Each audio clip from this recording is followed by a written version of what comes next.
ইনবক্সে মেসেজ আসবে কিন্তু সিন হবে না, রিপ্লাই পাবে না, পরে থাকবে ওইভাবেই।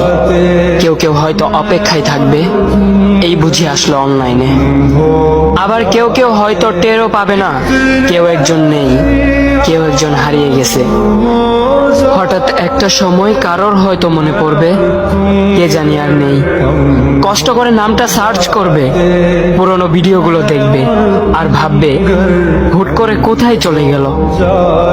আবার কেউ কেউ হয়তো একদিন দুই দিন না পেয়ে ফ্রেন্ড লিস্ট থেকে আনফ্রেন্ড করে দেবে।